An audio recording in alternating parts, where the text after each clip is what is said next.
안녕하세요. 개인 투자자분들의 멘토 프로페서 킹입니다. 자, 오늘도 토요일 10시 저와 함께 기관차 힘차게 출발해 보도록 하겠습니다. 자, 일단 하나 공지를 알려드리면 내일 저녁 9시 유튜브 있죠. 원래는 둘째 주 일요일인데 설 연휴랑 겹쳐 있어 가지고 한 주 땡겨서 출발을 해 보도록 하겠고, 저희 구독자 드디어 8,888명을 넘겼습니다. 이와 관련해서 작은 프로모션 이벤트 준비했으니까 정말 부담 없이, 아직 저희 차기사 가족이 아니신 분들이 오갈 수 있는 이벤트를 만들었으니까 같이 참여를 하시면 좋을 것 같습니다. 자, 우리 시장은 지금 거의 미궁 속으로 빠져들고 있죠. 그러니까 상승을 해도 사실 개인 투자자분들이 그렇게 즐거운 상승은 아닙니다. 뭐 예를 들어서 하나금융지주가 저렇게 막 올라간다고 해 가지고 그렇게 좋을 만한 개인 투자자분들이 둘 중에 하나겠죠. 정말 보수적으로 조금씩 투자하시는 분들, 이자 배당 먹겠다고 들어가시는 분들이 좀 좋거나, 아니면 자산 파이가 아예 커 가지고 은행주나 이런 것들을 넣지 못하면 안 되시는 분들, 그런 분들 아니라고 그러면 뭐 현대차나 기아차 장기 투자하시는 분들, 이런 분들이 좋은 장이지 매매하시는 분들이 좋은 그런 흐름 아닙니다. 특히나 일반 개인 투자자분들이 지금 장에서는 그렇게 재미 볼 수 있는 그런 장은 아니다. 그러니 어떻게 보면 상대적으로 좀 더 박탈감을 느낄 수 있고 심리적으로 좀 더 압박감을 받을 수 있는 그런 장세를 계속 만들고 있죠. 더군다나 저는 개인적으로 굉장히 마음에 안 드는 것 중에 하나가 뭐냐면, 좀 같이 좀 수치를 보시면 지금 흐름에서 말 그대로 지난 그 금요일에도, 그러니까 어제도 보시게 되면 프로그램 매수가 1조 넘게 들어옵니다. 상식적으로 좀 말이 안 되는 그런 흐름이죠. 이런 흐름을 틈타 가지고 외국인들이 계속 선물로 같이 들어오고 있어요. 쉽게 얘기하면 본인들이 매수할 걸 알고 있기 때문에 선물을 매수해서 부가적인 수익을 올리는 겁니다. 이런 흐름들이 나오니까 당연히 어떻게, 자기네들은 매수해 가지고 이렇게 끌어올린 다음에, 이건 코스닥이죠. 코스닥이고, 이렇게 쭉 해서 2조 넘게 매수를 하다가 막판에 풀어내는 이런 모습. 만약에 개인 투자자가 저런, 조금 과격하게 이야기할게요 그냥, 직거래를 했다 그러면 바로 수사 대상이고 주가 조작 소리를 듣거든요. 근데 얘네들이 하면 그렇지 않아요. 이런 거 보면 정말 불공정한 시장이라고 생각할 수밖에 없고, 재밌는 거는 불과 이제 이틀 만에, 그쵸? 얘네들이 3조 현물을 3조 매수했다라는 것은 사실 정말 극히 드문 일입니다. 그리고 이걸 활용해서 선물도 2조 넘게 매수를 했다라는 거. 그러니 코스피가, 제가 늘 이야기 드리죠. 큰 틀에서는 어떻게, 이 중간값이다 2495, 이 아래부터 매수하는 거 좋고 가장 좋은 자리는 2400 자리고 그 다음에 상단은 뭐다 2607 자리다. 이 자리에 올라왔기 때문에 냉정히는 어떻게 됩니까? 만약에 이번 흐름에서 내가 뜻하지 않게 단기에 많은 시세를 줬다라고 그러면, 뭐 예를 들어서 현대차, 뭐 기아, 뭐 그다음에 은행주들, 보험주들, 이런 것들 올라왔다라 그러면 반드시 3분의 2 이상 수익 담보해야 돼요. 물론 더 갈 수도 있겠죠. 쟤네들이 다음 주에도 또 저렇게 미친 듯이 매수할 수 있겠죠. 근데 그거는 말 그대로 예측이라도 부를 수도 없는, 즉 늘 이야기 드리죠. 제가 기술적 분석이나 매매를 하면서 늘 거의 유일하게 맞추지 못하는 게 뭐냐면 저 프로그램의 흐름입니다. 아니 쟤네가 프로그램 매수가 들어올지 안 들어올지 어떻게 알아요? 그거는 쟤네들밖에 모릅니다. 쟤네들밖에 모르니까 쟤네들이 저런 식으로 매매를 들어가는 거죠. 그쵸? 말 그대로 개인 입장에서는 당연히 털어낼 수밖에 없는 거 아니겠습니까? 저는 그래서 지금 이번 기회에 금요일도 거의 2조 5천억 가까이 개인들이 매도했는데 잘했다고 생각해요. 대신 어떻게 다시 매수하는 거를, 이 아랫단을 기다려야 된다. 이 기다리지 못한다라고 그러면 정말 그 내가 여기서 매도해서 바로 밑에 사는 거는 늘 개인 투자분들이 반복했었던 일이기 때문에 그러지 않았으면 좋겠다 생각이 들고, 어찌 되었거나 지금 코스피 기준으로 해서는 이 다시 올라온 흐름들은 매도를 들어가야 되는 그런 자리라고 보고 있습니다. 따라서 외국인들이 거의 불 지르는 듯한 그런 코스피는 사실 우리의 매매 대상이 절대 아닙니다. 지금 우리는 저 구간들을 매매할 수 없다라고 보고 있고, 아예 어떻게 보면 그냥 제껴 놓고 생각하는 것도 방법이라고 생각을 합니다. 그러면 우리는 결국은 코스닥으로 가야 되고, 상대적으로 코스닥은 저렇게 풀리는 흐름들이 아니죠. 그러니까 재밌는 것 중에 하나는 뭐냐면, 뭐 내일 라이브 방송 오면 또 재밌는 이야기 더 많이 들으실 텐데, 예, 저희가 지금 제대로 잡지 못하고 있어요. 비중이 좀 적은 편이에요. 그 이유 중에 하나가 뭐였냐면, 지난주 라이브 때도 이야기 드린 게 그 코스닥 선물에 대한 거였거든요. 계속 코스닥은 매도를 맞고 있어요. 지금 지수는 올라가고 있지만 매도를 맞고 있는데, 코스피가 저렇게 들어오다 보니까 그 콩고물이 떨어져 가지고 매수로 받쳐지고 있는데, 계속 실질적으로는 매도가 나오다 보니까 사실 코스닥도 그렇게 막 매수를 할 만한 요인들이 별로 발생하지 않고 있습니다.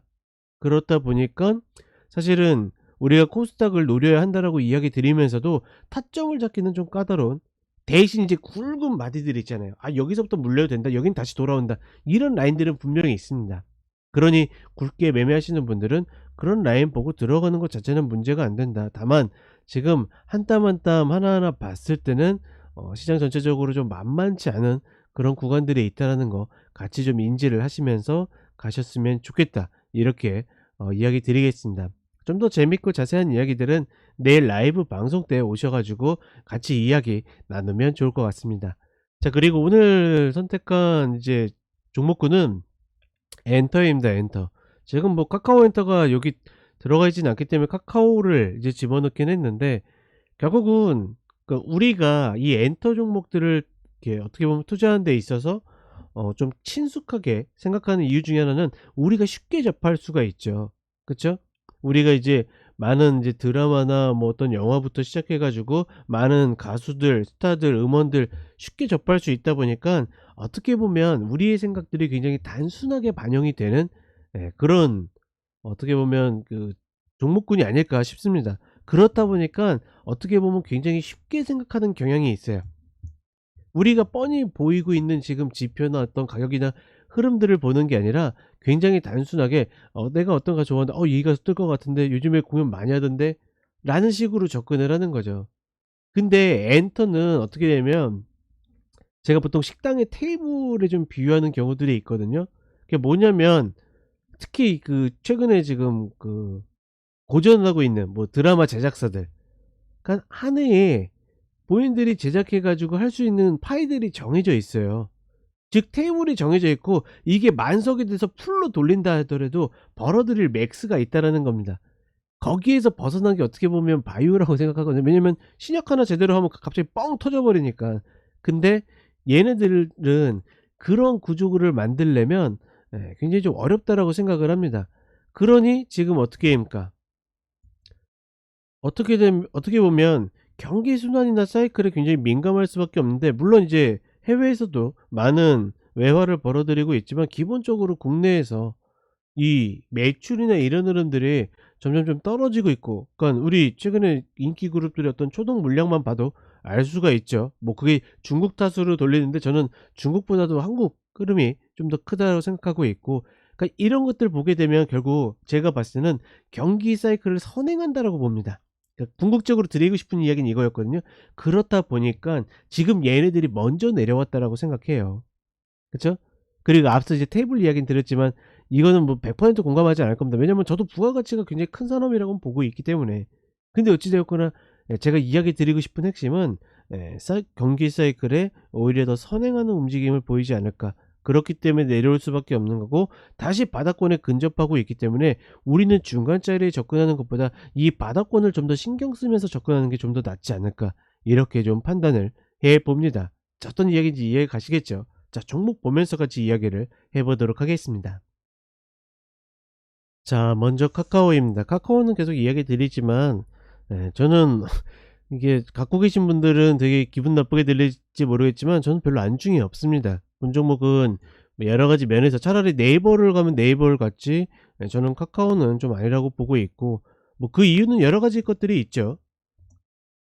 결국은 꿈꿀 만한 회사들을 다 이제 분리 상장하고 했기 때문에 뭐 몇 개가 남긴 했지만 어 전체적으로 봤을 때는 네이버가 좀 더 낫다라고 보고 있고, 중요한 저 지금 이제 55,000 원짜리를 다시 타고 있지만 반등시 22평을 넘지 못하면 혹여나 여전히 미련 가지신 분들도 마무리를 해야 됩니다. 자칫하면 헤드앤숄더로 꺾여 가지고 다시 이 아래 구간으로 내려올 수 있기 때문에 저는 가급적 좀 조심하는 게 좋지 않을까 이렇게 생각을 해 봅니다.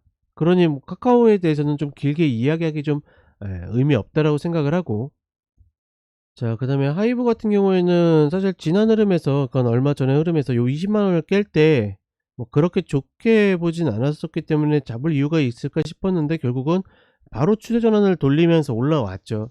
사실 일반 개인 투자자분들이 이 장대 음봉에 저 관통해서 깨는 흐름을 보고서 다음에 매수로 들어가는 거는 만만치 않다라고 봅니다. 그리고 예를 들어서 저 같은 경우에 저거 못해요. 저는 저 흐름이 추세 전환을 돈다 하더라도 이 음봉 관통봉을 굉장히 세게 보기 때문에, 그러니까 말 그대로 위에 올라오면 다시 맞이껴질 때 매도를 치는 거를 더 선호하지 여기에서 매수를 받는 걸 선호하진 않습니다.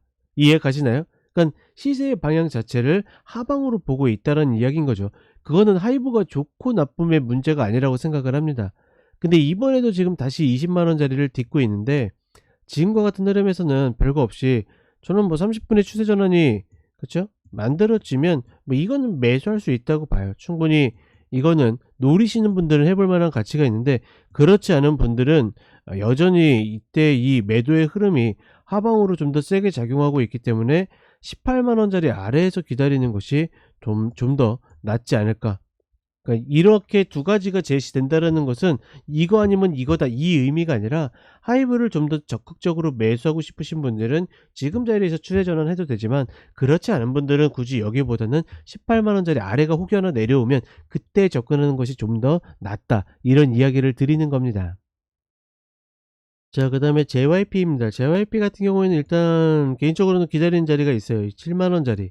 지금 본 종목은 70,000 원과 90,000 원에 마디가 형성이 되어 있고 중간에 80,000 원짜리도 있고, 그러니까 어떻게 보면 본 종목은 이 만원 구간마다 희한하게 좀 마디들을 좀 명확하게 만들어 놔 가지고 어떻게 보면 어렵고 어떻게 보면 쉬운, 왜냐면 내가 기다렸던 마디에서 추세 전환 만들면 무조건 들어가면 돼요. 근데 그렇지 않으면 그냥 지켜보면 되는 겁니다. 이해 가시나요? 내가 10만 원 맞이 기다렸는데 휴대전화 만들어 들어가. 잘리면 어쩔 수 없어. 또 들어가. 시세를 줬는데 내가 못 나왔어. 잘리면 어쩔 수 없어. 들어가. 시세를 줬어? 그럼 먹고 나와. 이런 식으로 가는 겁니다. 그러니 지금 자리에서도 사실 8만 원 구간이 해볼 만한 자리는 아니었습니다. 왜냐하면 8만 원짜리를 딛고 만드는 게 아니라 그 위에서 만들었기 때문에 위로 바로 9만 원짜리 저항이 있잖아요. 게다가 본 종목은 지금 갭 자리가 남아 있어서 위로 올라가야 될 자리를 남긴 거는 굉장히 긍정적이거든요. 이 자리 갭 만들었잖아요. 이거는 메워야 될 갭입니다. 그러니 여기에서 멀리 사면 멀리 살수록 이득이라고 보고 있는데, 지금 자리도 마찬가지로 의미 없는 자리를 저렇게 딛고 있기 때문에 7만 원짜리 내려와서 딛고 추세 전환을 만들게 되면 그건 무조건 때려잡아 가지고 8만 원짜리 내주고 9만 원짜리 내주는 뭐 그런 전략들은 충분히 가능하다. 다만 의미 없는 자리에서는 굳이 열심히 들이댈 이유는 없다, 이렇게 판단을 해 봅니다. 자 그다음에 SM입니다. SM 같은 경우에는 일단은 이제 슬슬 공격 구간에 들어서는 구간이라고 보고 있습니다. 지금 저 62,000 원 마디까지는 글쎄요 좀 아리까리한데, 중요한 거는 이 62,000 원, 그 큰 틀에서 이야기할게요. 6만 원에서 8만 원 사이에서는 이제 매수해서 리바운드 노리고 매수해서 리바운드 노리고, 그 기존의 그런 박스였거든요. 그런 박스적 흐름은 충분히 해볼 만한 가치가 있다라고 봅니다. 따라서 보수적으로 보시는 분들은 아예 65,000 원짜리 아래로 내려오는 거 기다리세요. 오든 말든 상관없습니다. 근데 공격적으로 대응하시는 분들은 다른 거 없이 30분의 흐름만 보면서 추세 전환 만들면, 여기는 위에는 들어가면 돼요, 안 돼요? 여기는 안 되는 겁니다. 왜? 8만 원이 상단이라고 이야기 드렸잖아요. 여기가 하단이 아니라 상단이에요. 이 아래에서 멀리 떨어지면 떨어질수록 좋기 때문에 그 아래에서 만들어진 추세 전환만 접근한다라고 그러면 저는 충분히 먹을 수 있는 구간이 만들어진다라고 판단해 봅니다.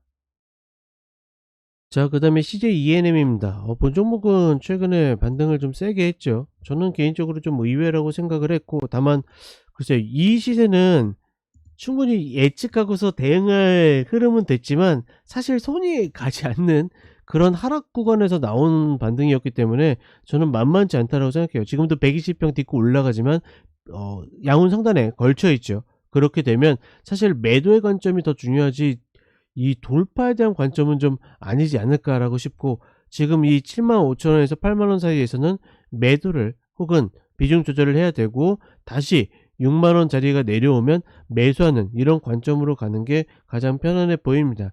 이 아래에서는 내려올 때 매수해도 되는 게, 잘리게 되면 그냥 다시 어떻게 쌍바닥 자리를 보면 된다. 큰 틀에서 봤을 때 저는 이 쌍바닥은 올 가능성이 조금 더 높지 않겠는가라고 생각해 봅니다. 자, 그 다음에 YG 엔터테인먼트입니다. 본 종목은 다른 거 없죠. 쌍바닥 자리 지금 잘 만들었어요. 이거 깨지면 뭐 밑으로 답이 없는 겁니다. 그러니 어떻게 본 종목 노렸으면 이 바닥 자리 하는 거고. 그 사실은 이 자리에 왔을 때도 이제 저희 가족분들한테 이야기를 드렸거든요. 그때 누가 질문을 주셨던 것 같은데, 라이브 방송 때였나? 어찌되었거나 이렇게 리바운드 했다가 다시 밀리고 있는데, 이 자리는 노렸다고 그러면 반드시 해야 되고, 그렇지 않다라고 그러면 그냥 흘려보내는, 그러니까 저는 충분히 해볼 만한 자리라고 판단해 봅니다. 그리고 이 자리밖에 없다. 자, 그 다음에 디어유입니다. 본 종목은 예전에 이야기했던 거 기억하시는지 모르겠는데, 저는 이 자리 깼을 때 이야기 드렸죠. 본 종목 죽을 줄 알았는데 다시 살아났다. 희한하다. 대단하다고 생각한다. 근데 결국은 어떻게 됩니까? 120평 계속 이탈해서 저항 맞으면서 밀려 내려오고 있습니다. 그러니까 이런 것들 보게 되면 사실 그런 거죠. 그러니까 우리가 좋은 종목 매수해서 견디지 못하는 것처럼, 이런 하락의 흐름을 알고 있어도 자꾸 올라오니까 매수해야 되나 해가지고 따라붙는 경우들이 발생을 하는 거죠. 그렇지 않음에도 불구하고, 그렇죠? 그런 부분들은 좀 조심을 해야 되고, 지금 단기로는 일단 뒤질 자리 뒤졌어요. 28,000원짜리 여기 깨지면 그냥 밑으로 열리기 때문에 여기에서는 지키느냐 마느냐의 싸움이고, 역시나 노리시는 분들은 지금 요 자리 딛고 나서 아직 120평이 못 내려오고 있죠. 30분에 이 흐름이 내려온다라 그러면, 즉 횡보의 구간을 만들어서 이런 식으로 딛고 올라온다라 그러면 이 자리는 반드시 해봐야 된다. 다만 꼭 매수를 하셔야 되는 분들이 아니라고 그러면 사실은 그렇게 막 손이 가는 그런 패턴들은 아니라고 봅니다. 어떻게 보면 대표적으로 팬덤을 먹고 사는 디어 6이기 때문에, 앞서서 제가 인트로 때 이야기 드렸던 큰 틀에서의 이 엔터주의 과연 관점, 이 관점들이 좀 영향을 미치지 않을까, 그런 경기 사이클에 큰 영향을 미치고 있지 않을까라고 생각을 해 봅니다. 자, 그리고 마지막으로 큐브엔터입니다. 개인적으로도 좋아하는 아티스트들이 좀 많은 그런 회사인데, 일단은 이 18,000원짜리, 그쵸? 뭐 요 자리도 괜찮고, 그건 공격적으로 봤을 때 괜찮지만, 저는 다시 이 구간이 내려오지 않으면, 그러니까 상대적으로 다른 애들보다 위에 있기 때문이 아니라, 지금 이 내려오는 패턴들을 보게 되면 120평을 딛고 올라가도 20,000원을 다시 넘기가 만만치 않아 보여요. 그렇다라는 것은 공격적으로 대응하는 것보다는 그냥 보수적으로 오면 하고, 아니면 만다르는 관점이 좀 더 낫지 않을까라고 생각을 해 봅니다. 자, 이렇게 이야기 드렸고, 결국은 지금 코스피 대형주는 우리가 고민할 대상이 아닙니다. 쟤네들은 뭐 따라가고 뭐하고 말 그대로 저렇게 질러대는데, 저는 개인적으로 생각했을 때 뭐 라이브 때도 한번 이야기를 드리겠지만, 저 매수가 그냥 순수하게 일반적인 매수 같지는 않아요. 정말 어떻게 보면 한국이라는 시장을 하나의 펀딩했을 때 그때 어쩔 수 없이 막 대규모 매수라는 그런 패턴이 아닌 이상은 저런 매수가 정말 들어오기 어렵거든요. 누군가가 이렇게 일방적으로 세팅하지 않는 이상. 그렇기 때문에 별로 순수하게 받아들이지는 못할 것 같고, 그러니 저는 코스피는 제끼고 우리가 할 수 있는 코스닥 위주로 전략을 짜야 되지 않을까 싶습니다. 자, 이런 자세한 이야기는 내일 라이브 방송 때 또 이런저런 도런도런 이야기를 하면서 하도록 하겠고, 언제든지 저희 관심이 있으시면, 아마 이번 기념 프로모션이 최저가일 겁니다. 저것보다는 더 낮추기 어려울 거라고 생각을 하고, 하나의 타이밍을 위해서만도 들어오셔도 충분히 가치는 있을 것이다, 이렇게 이야기를 드리겠습니다. 자, 이렇게 이야기 드렸고, 저는 또 내일 기관차 때 다시 찾아뵙도록 하겠습니다. 감사합니다.